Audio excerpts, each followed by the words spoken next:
Trabalho e Justiça, uma produção do Tribunal Superior do Trabalho. Olá, ouvinte, eu sou Anderson Conrado e você acompanha agora as principais notícias da Justiça do Trabalho. Quem abre o programa de hoje é o repórter Rossini Gomes, de Brasília. Holding deve indenizar piloto de avião que deixou emprego por promessa de contratação não cumprida. Em nosso giro pelos regionais, a repórter Ana Paula Guilherme traz informações diretamente do Tribunal Regional do Trabalho, da Terceira Região, em Minas Gerais. Turma do TRT-MG decide contra a inclusão de cônjuge do devedor em execução trabalhista. Diretamente do Tribunal Regional do Trabalho da 7ª Região, fala o repórter Léo Victor Lima. Empresa do setor elétrico localizada no Ceará é condenada em R$120 mil por discriminação de gênero. Nesta edição também temos o quadro Quero Post. Vamos saber o motivo de 1º de maio ter sido escolhido como o Dia do Trabalho. Se liga, o nosso programa já está no ar.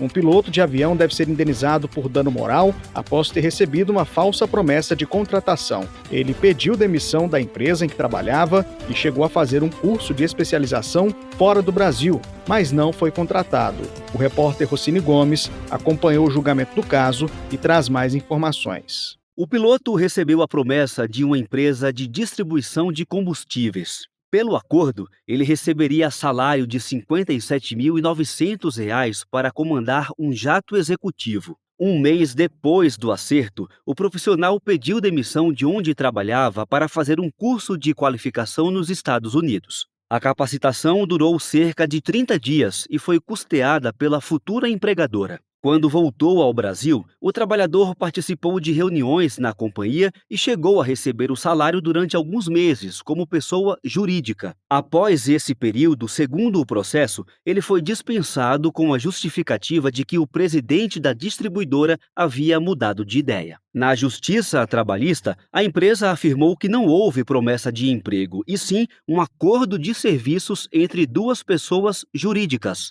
Além disso, ter custeado o curso não significava a obrigação de contratar o piloto. Em primeiro grau, a companhia foi condenada a indenizar o profissional. A decisão foi mantida pelo Tribunal Regional do Trabalho da 2ª Região, em São Paulo. O TRT destacou que a empresa sabia que o trabalhador estava empregado em outra instituição e, mesmo assim, incentivou a saída do posto de trabalho, causando frustração profissional e emocional. No Tribunal Superior do Trabalho, a decisão também foi mantida pela primeira turma. O julgamento do caso foi retomado com o voto do ministro Amaury Rodrigues, que tinha pedido mais tempo para analisar o processo. O ministro votou a favor da indenização ao piloto, mas considerou alto o valor da reparação, fixada em R$ 289.800. Para ele, a quantia deveria ser equivalente a um salário do profissional, e não a 5.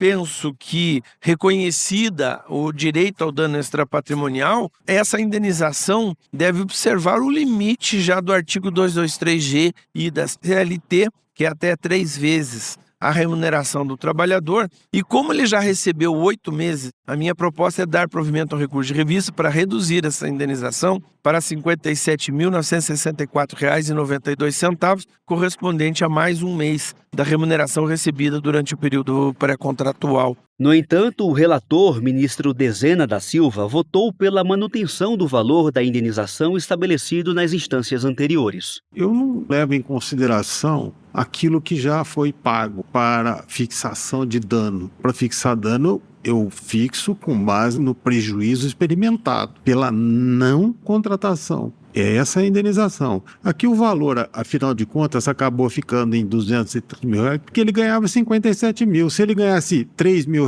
seria R$ 15 mil de indenização. Então, o que eu levo em consideração é o dano que a empresa causou a ele por não ter cumprido a palavra. O presidente da primeira turma, ministro Hugo Scheuermann, concordou com o entendimento do relator. O reclamante deixou o emprego anterior, uma expectativa de trabalho, fez um curso, evidentemente promovido, pago pela empresa, com pagamento de, entre aspas, uma remuneração, um valor relativamente alto, mas... E teve a frustração em relação à sua contratação. Este é o dano, esta é a extensão do dano. Então, por isso, também refleti bastante, procurei até alguns outros parâmetros, mas pelo que tem nos autos aqui, eu vejo que essa frustração ela é uma extensão razoável do dano. Então, eu peço vênia e acompanhe o relator. Após a decisão, a empresa entrou com um recurso extraordinário. Giro pela Justiça do Trabalho. A terceira turma do Tribunal Regional do Trabalho da Terceira Região em Minas Gerais rejeitou o recurso de uma credora que buscava incluir a esposa do devedor como ré em execução de crédito trabalhista. A repórter Ana Paula Guilherme conta os detalhes do caso pra gente. O exequente argumentou que o casal possui regime de comunhão total de bens. No entanto, o desembargador Danilo Siqueira de Castro Faria destacou que a execução se processa, em regra, contra aquele que sofreu a condenação imposta na sentença, não havendo previsão legal para a responsabilização direta de cônjuges dos devedores. A decisão ressaltou que redirecionar a execução para o cônjuge, não incluído na relação processual inicial, afronta os princípios constitucionais do devido processo legal, do contraditório e da ampla defesa, bem como o princípio da intangibilidade da coisa julgada, da Constituição Federal. Um caso que envolve o pagamento de indenização por dano moral foi analisado pela Justiça do Trabalho no Ceará. Saiba mais com o repórter Léo Victor Lima, que fala diretamente do Tribunal Regional do Trabalho da 7ª Região. Uma empresa do setor elétrico, localizada na região metropolitana de Fortaleza, foi condenada a pagar R$120 mil por discriminação de gênero, após ser comprovado que uma funcionária recebia salário inferior ao de colegas do sexo masculino que exerciam a mesma função. A decisão foi tomada pela juíza substituta da Vara do Trabalho de Pacajus, Natália Luísa Alves Martins, seguindo diretrizes do Protocolo para Julgamento com Perspectiva de Gênero do Conselho Nacional de Justiça. A funcionária atingiu o cargo de diretora de operações, alegando que, ao assumir a nova função, possuía um salário inferior ao de antigos funcionários que ocuparam o mesmo posto. Ela declarou que o ambiente de trabalho gerou grande sofrimento psicoemocional, com pressões psicológicas constantes, falta de respeito e agressões verbais. Em sua defesa, a empresa negou a existência de disparidade salarial por motivo de gênero, alegando que os funcionários mencionados possuíam maior experiência e formação superior. A juíza concluiu que a empresa não conseguiu justificar a disparidade salarial e as condições de trabalho que culminaram em um ambiente hostil e prejudicial à saúde mental da trabalhadora, configurando a situação como discriminação de gênero. Quero Post. No quadro Quero Post de hoje, vamos esclarecer a dúvida do Pedro Henrique Araruna. Ele postou um comentário no Facebook com a seguinte pergunta: por que 1º de maio foi escolhido como o Dia do Trabalho? Quem vai responder é o desembargador do Tribunal Regional do Trabalho da 6ª Região em Pernambuco, Fábio Farias. Vamos conferir. O dia 1º de maio é mais uma dessas datas que lembram as lutas dos trabalhadores. Assim como o dia 8 de março ele representa uma luta muito específica das mulheres por seus direitos, mulheres trabalhadoras, o dia 1º de maio ele tem como referência grandes movimentos sociais iniciados na cidade de Chicago, nos Estados Unidos. Essa data depois expandiu-se para o mundo e chegou aqui no Brasil já no início do século XX. O que é extremamente importante nós lembrarmos é que, assim como o próprio direito do trabalho, essas datas comemorativas, elas não foram conferidas gratuitamente, não foram dadas à classe trabalhadora.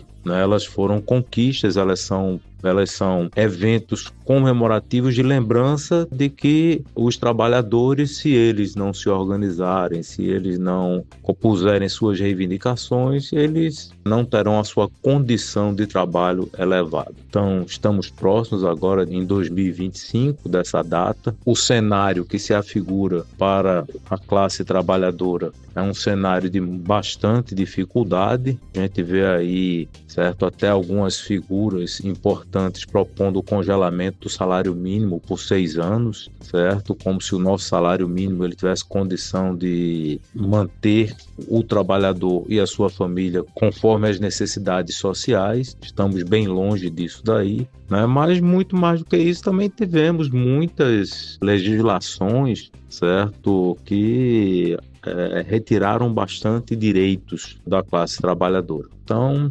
essa lembrança ela é importante. Os trabalhadores eles têm que se conscientizar, eles têm que colocar quais são os seus objetivos, né, dentro desse conflito, né, e lembrar só disso, que o direito do trabalho ele é processo de luta. Aliás, existe um grande autor da filosofia do direito, né, Ehring, que ele falava da luta pelo direito. É claro que era um outro contexto, mas todos os direitos que as classes populares, que a sociedade, que os setores marginalizados da sociedade conseguiram foi com base na sua própria organização e com base em muita luta. Então, feliz 1º de maio a todos e todas e que ele sirva como lembrança da necessidade da permanência da luta.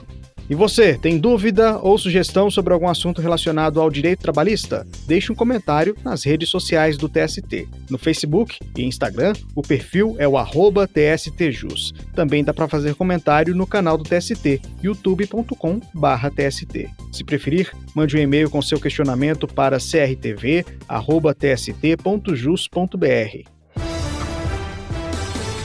Eu fico por aqui. O trabalho E Justiça teve a apresentação de Anderson Conrado, edição de Liamara Mendes, produção de Ana Luísa Badu e Milene Teixeira, colaboração das estagiárias Ana Neves e Sofia Elizabeth Vieira, supervisão de Patrícia Rezende e trabalhos técnicos de Eduardo Miranda e Rafael Feitosa. O programa é uma produção da Rádio TST, sob a coordenação de Rodrigo Tunholi e a supervisão geral da Secretaria de Comunicação Social do Tribunal Superior do Trabalho. A gente se encontra na próxima edição. Eu espero você. Até lá! Trabalho e Justiça, uma produção do Tribunal Superior do Trabalho.